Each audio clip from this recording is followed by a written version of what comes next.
All right. Good morning, Thailand. My name is Alex. And I'm Jay. And we got some news updates for you from around the land of smiles today, this Friday, May 23rd. Before we begin, please be sure to subscribe to the Thaiger to stay up to date on all things Thailand. Now, today we'll be talking about a crackdown on prostitution in Pattaya. Yeah. A tourist fleeing a Krabi mob after ignoring park rules, and a little later, an out-of-touch remark leading to a high-profile resignation in Japan. Now, before we dive into the stories, we'll hear a quick word from our sponsor, Jay.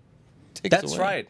right. For a second, I forgot, but then I remembered Fazwaz, because you might forget, but your real estate agent might not. So if you need a real estate agent to buy properties, you need a website, a portal to check out 3D tours of your properties, whether you want to buy them, sell them, rent them. Fazwaz is the place to go. Absolutely. Multilingual support, 24/7. English, digital Thai, support. French, Arabic. Yeah, you name it, they got you. got it. Anyways, one more plug too, by the way. Tyne, can you hook me up? Yeah, final day. Well, not final day. Tomorrow's the final day. We got our Pattaya Night Live show in Pattaya. Anybody tuning in from Pattaya, please come to check it out. I just saw Marty last night, our headliner for tomorrow.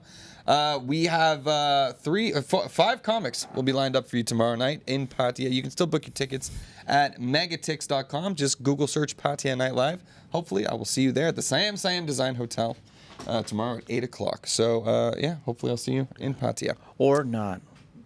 Psychology, reverse psychology. I You gotta appreciate give them you, the man. options. Indeed. So then they feel like they're choosing. I'd prefer the other option, but yeah. Anyways, all right. Let's dive into it. Our first story is the big story that everybody's talking about right now because it affects one of the major industries that has emerged here in Thailand. Yeah.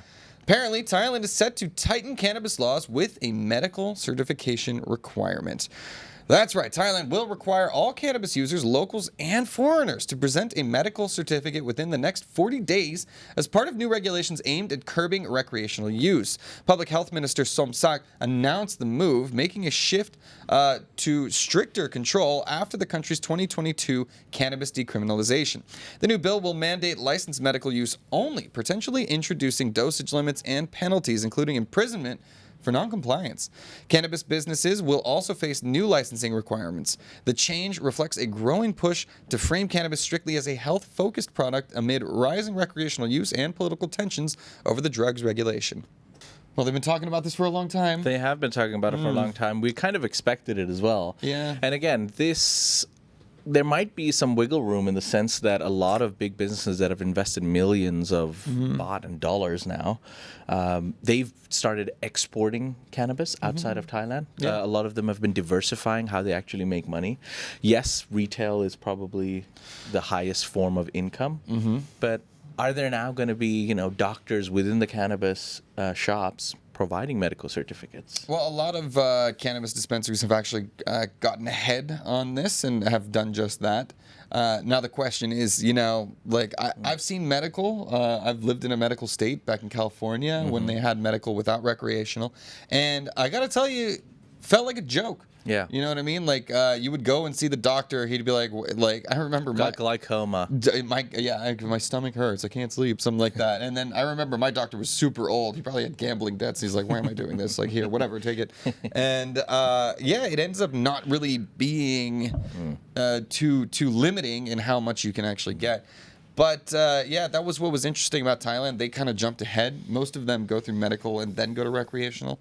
Thailand skipped ahead. Yeah. Now it seems like backtracking. We got to see how this rolls out. We'll try to keep you guys posted on what exactly these policy changes will mean for your own consumption. Yeah. If you are partaking here in Thailand. All right. Well, for now, we're going to move on to our next story, slightly dipping our toes into politics, where a Thai court orders Yingluck to pay 10 billion baht over rice scheme.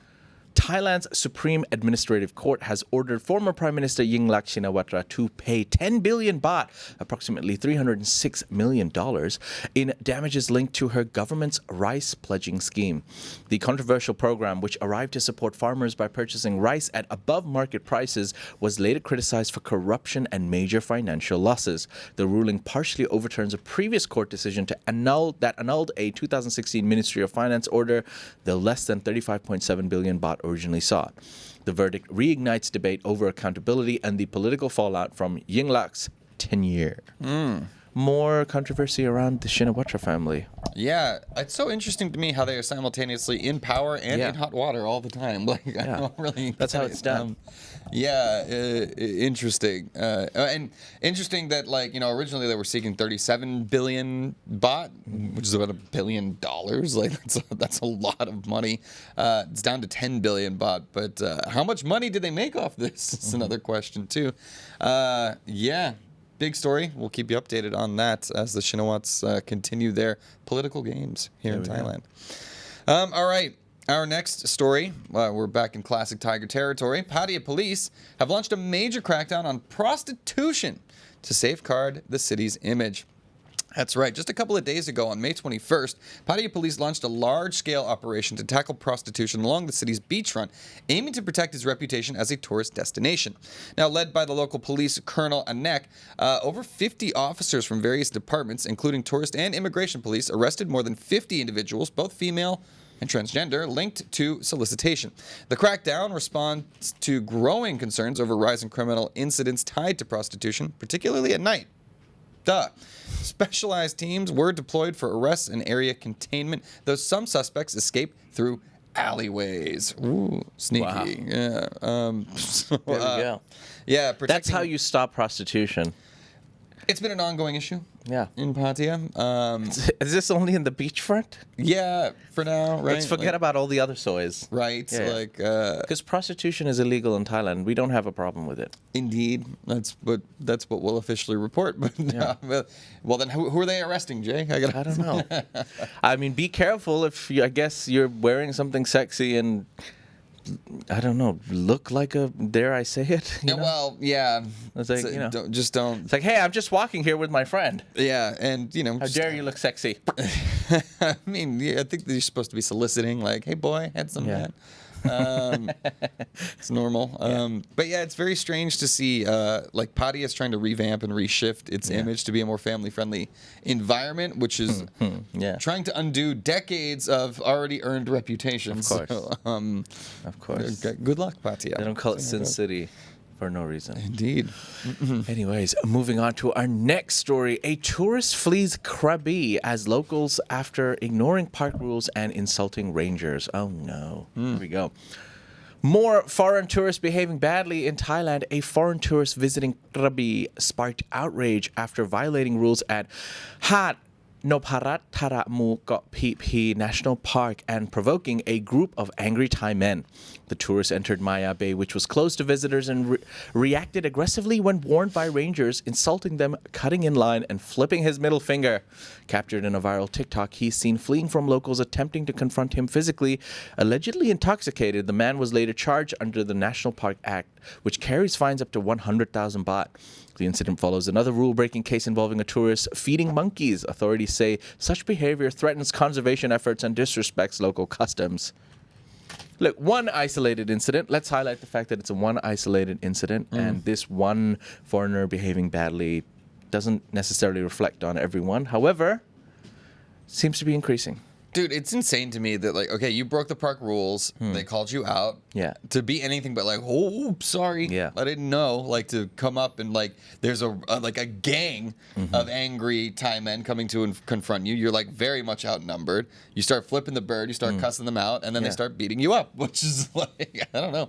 I don't know what else you expected to happen, Some my people friend. just need a reminder sometimes. I'm not gonna look. I'm not soliciting violence, but I'm just saying, like, F around and find out, bro. It's like, the disrespect. And again, like, you never know who knows Muay Thai here in Thailand. And when you're up against a group of like 10 Thai guys, chances are a few of them know Muay Thai. So you're not going to come out looking good. Seems like he wasn't too badly injured, and now we'll be facing some fines and stuff like that.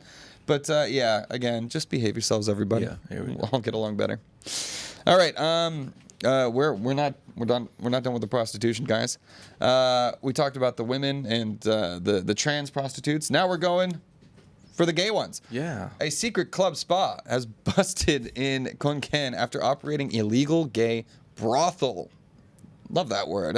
Thai police raided a so-called spa named quote-unquote Secret Club in Khon on May 21st after discovering it was an illegal brothel catering to gay clients, especially foreign nationals. Operating under the guise of a wellness spa, it had openly advertised sexual services online. Well, there's a giveaway. Undercover officers confirmed the operation when one was offered sex for 1,600 baht.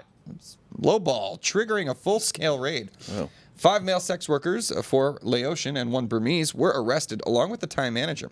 The foreigners face fines, deportation, and work bans, while the Burmese man also faces overstay charges. The manager was charged for harboring undocumented workers, but the owner's identity remains undisclosed. Okay. That's those cheap numbers, I guess, for 1,600 baht. Alex, what's the going rate for a gay brothel prostitute? That is not what I've been paying, so I'm curious about the. Okay, I'm just kidding. This is interesting because this wasn't on the streets, right? This was in like a private. You're definitely not the beachfront Business, right? Yeah, but the problem is they were like literally marketing it online. Hey, find us here with our gay prostitutes. That's you don't want glaring neon signs for your illegal operation. You got to be a little more subtle, I think. Girls here with an arrow pointing. Exactly. Down, Well, we just said they were boys. girls. Yeah. Yeah. It's ladies' night. There you go. Yeah. Every night. Okay. This is a funky story. Here we go. Just moving on. Moving on to our next story. Thai man goes viral for riding motorbike on a mattress in Sisaket. And only in Thailand story, a man in Sisaket, Thailand, has become an overnight internet sensation after a video showed him riding a motorbike while lying face down on a mattress. The viral clip, now viewed over 11 million times, features the rider calmly gripping the handlebars as he coasts along the road in an oddly relaxed horizontal position. While netizens flooded social media with jokes about working and sleeping simultaneously, many also raised road safety concerns. Despite Thailand's reputation for quirky motorbike modifications, this stunt stood out for its bizarre mix of comedy and recklessness. Authorities have yet to comment, but the mattress man is now unlikely an online icon. There we go. I can show you Sisaket. There's work from home. Now there's sleep and ride. I don't know. It does look dangerous, I do have to say, but it also looks very funny comfortable at the same time. Yeah. His seat was torn, and he was like, "Hey, I've got a spare mattress lying around." It was a gigantic mattress. It was a king-size mattress. I just like say you're Superman posing the whole time. That can't be comfortable over time too. I was thinking about it. Like you're like craned up. They're not designed for that. All heroes wear capes. They sometimes have mattresses. Yeah. Hashtag mattress man. Yeah. Mattress man. No, thank you for the laugh, mattress man. Mattress man. Hopefully he's not. Hopefully he's not. I don't like. Imagine trying to pass him in traffic. Hopefully he's not sleeping on the job. Hey, zingers! All right, we're getting there early. Yeah. Well, anyways, quick little reminder: check out fastwise.com, guys. Yes, please. Our wonderful sponsors for all your real estate needs. Now, let's move on. We're done with our Thailand section of the news. We are now on to our ASEAN Now section, where our first stop is again Cambodia. Calls have grown for Cambodia to release the detained environmental journalist Ok Mao. Press freedom advocates are demanding the immediate release of Cambodian journalist Ok Mao, who was arrested on May 7th while reporting on illegal deforestation in Sihanoukville. The environmental reporter was detained without a warrant by plainclothes officers and is now held in Sung Trang Provincial Prison. Mao, known for his exposing land grabs and forest crimes, has previously faced legal harassment and threats for his work. The Committee to Protect Journalists and Reporters Without Borders condemned his detention, calling it part of a broader crackdown on environmental reporters in Cambodia. The government has not responded to media inquiries as concerns over freedom of the press in the country intensify. This kind of sucks because we were literally just talking about how Hun Manet, the leader of Cambodia, was talking about how Cambodian people enjoy all freedoms. Apparently not of the press, because this guy, and again, it wasn't really like, he was trying to just point out some environmental problems. And look, I've lived in China. Media crackdowns, there is press in China. You just have to be careful about how you frame things. So you can't really say the government is at fault for this issue. What you can say is, hey, we have this issue. Yeah. Here's how the government can fix it. Yeah. And that way, constructive. It is more constructive that way. I'm not sure how this guy framed his arguments, but no matter what, it's not a good look for Cambodia press freedom when you're locking up environmental journalist. So good to see that he's still in the headlines and people are still thinking about him. But yeah, we'll see what the government decides to do in the freedom end. is just a word in the dictionary for some Asian countries. Yeah. Just saying. Not a full-on belief, but yeah, no doubt about Not it. us, though. We have press freedom. Ish, yeah. Mostly. Allegedly. Yeah, I'll take what we got. Yeah. Moving on. Indonesia faces backlash over appointment of convicted general to finance ministry role. There we go. Corruption in the morning. Indonesia is set to appoint Lieutenant General Jaka Budi Utama, a military officer previously convicted of kidnapping activists, to lead the finance ministry's custom and excise unit.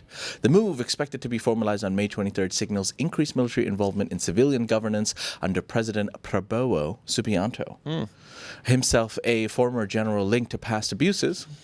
Rights groups, including Amnesty International, condemned the decision as a rollback of democratic reform, noting that Utama remains on active duty despite a 1999 conviction. Critics argue the role requires civilian expertise in complex financial matters, not military credentials tied to a dark human rights record. Yeah. Sometimes I feel like, obviously, Amnesty International and stuff, they'll come out and make these very strong comments, and a lot of the countries just seem to not care. Well, yeah, I mean, this one seems pretty blatant. So not only, all right, does he have a dark past, he doesn't appear to be qualified at all for this position because he's a military guy. This is a finance position. You're supposed How many politicians are?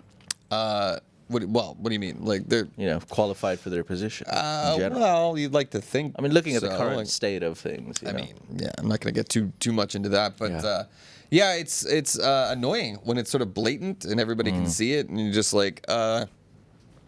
but why? And then the answer is shut up. I don't know. It's frustrating, but especially in countries that are supposed to have fledgling democracies and development, to see these kinds of things is disheartening for the progress of those kinds of movements. Yeah. My 2 cents. You love a 2 cent. I do. Well, anyways, guys, our next story is we got a crossover story that involves Malaysia and Thailand, as the two countries are set to upgrade their cross-border power grid for future energy demands. Good news.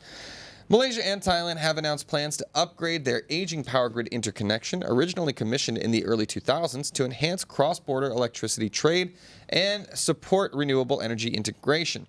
Malaysian Deputy Prime Minister Fadila Yusof stated the current system is outdated and less reliable, posing challenges for both nations. Feasibility studies by Tenaga Nasional Berhad and EGAT have been completed, offering a clear upgrade pathway. Malaysia also proposed purchasing up to 300 megawatts of firm electricity from Thailand to bolster energy security amid growing demand. The move aligns with broader ASEAN power grid goals for regional energy cooperation. Good news, particularly as big energy exporters like Russia become more controversial. Seeing these countries sort of integrate more and be able to rely on each other in ASEAN, right, like our neighbors and things like that, is just a good thing. Hopefully it brings down prices and we can all keep the lights on for longer. Yeah. All right. There we go. Moving on to our last story today, where Japan's agriculture minister has been resigned after out-of-touch rice remark amid soaring prices. Tisk tisk. Know your rice. Japanese agriculture minister Taku Eto has resigned after public outrage over his comment that he never buys rice because he receives it as gifts from supporters, despite rice prices nearly doubling in a year. His remark, made at a fundraiser, was seen as tone-deaf amid a cost of living crisis, adding pressure on PM Shigeru Ishiba ahead of July elections. Eto's replacement, Shinjiro Koizumi, inherits a ministry grappling with supply issues, poor harvests, and panic buying. The controversy has damaged the government's popularity, with 87% of voters dissatisfied with its handling of rising food prices. Yeah. What's going on in the Japans? Not enough rice, apparently. This is so funny to me when we talk about the other side of things. We've been talking about corrupt officials getting positions that they don't necessarily need.